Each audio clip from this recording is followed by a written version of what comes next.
Hi everyone, this is Striker and welcome to the third episode of my XGRA Strategy Guide series. This episode is a little bit different, however, as we are covering the final installment in the XGRA franchise, XGRA. Let's dive right in under the water to the Anomaly 17 track, where I have just set a surprising new world record. How did I do this? Let's take a look.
So as we start the lap on Anomaly 17, no matter which way you determine to come into the starting grid, I would recommend that you try and maintain a speed around 540 miles per hour as you're crossing the line.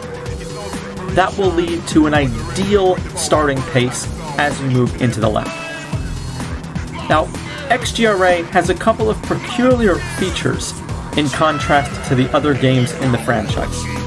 Number one, wall bouncing is only rarely penalized, and in certain situations, it may even be advantageous to bounce against walls, as you will see by the end of this video.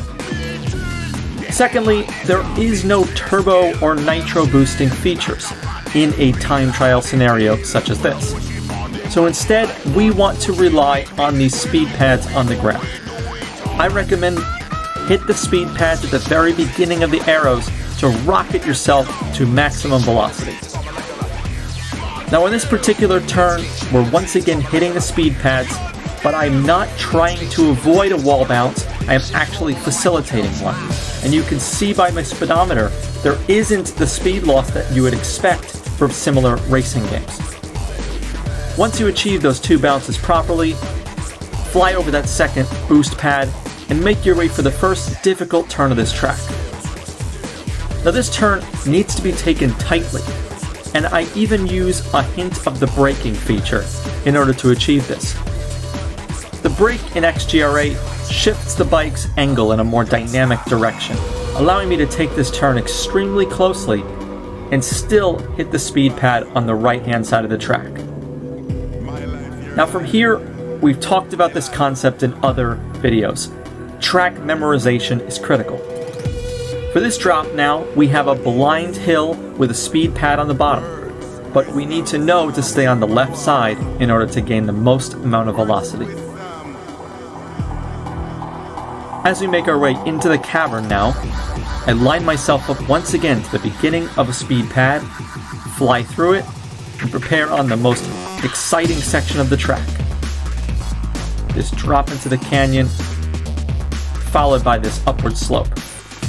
We can maintain velocity with these speed pads, but make sure to steer slightly there on that third one to achieve the best speeds. Now here is where the track gets a bit tricky.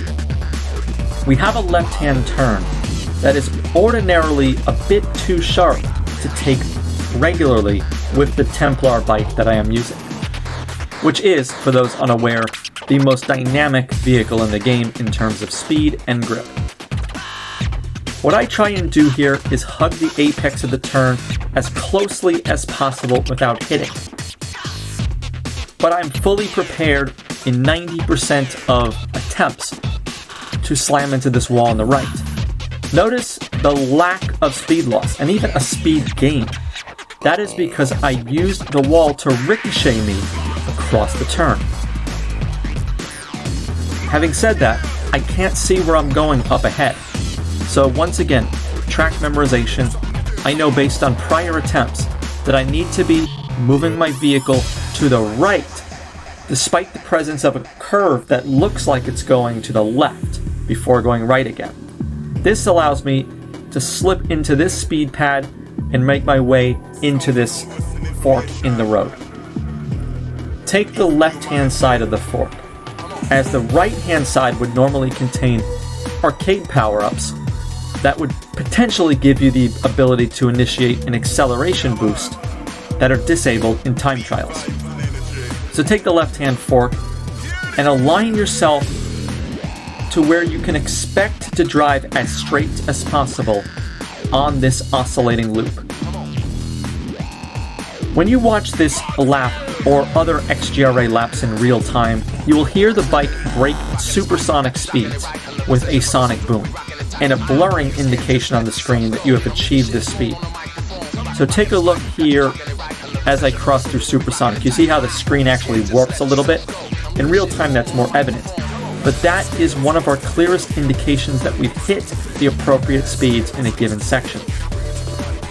In this particular loop, you will hit that either 2 or 3 times. Once just after those first speed pads, a second time hitting these speed pads, and if you can carry enough of a straight angle through this loop, you will not slow down below supersonic and will stay in it through these third speed pads. In this particular lap, I barely slowed down due to an oversteer on the loop, but I can once again re-engage my supersonic turbo for a very minimal time loss.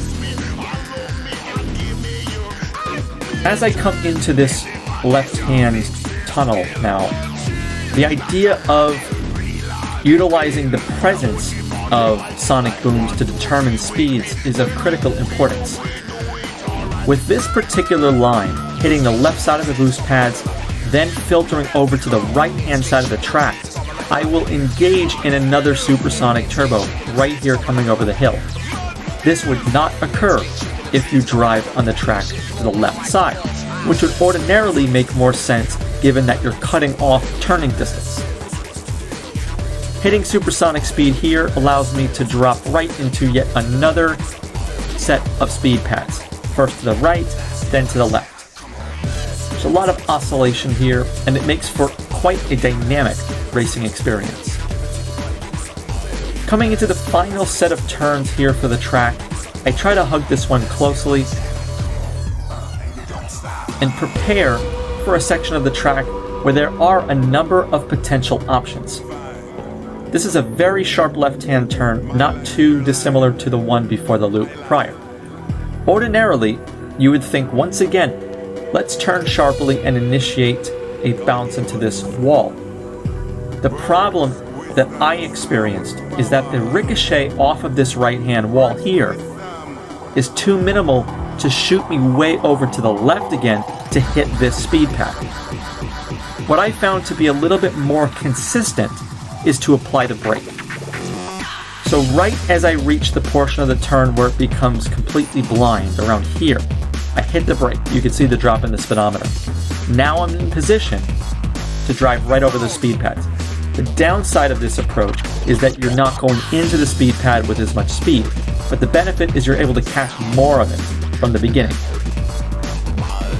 Once we come here, if you can engage supersonic in this drop right here, you know you've hit a good entry point into the final turn.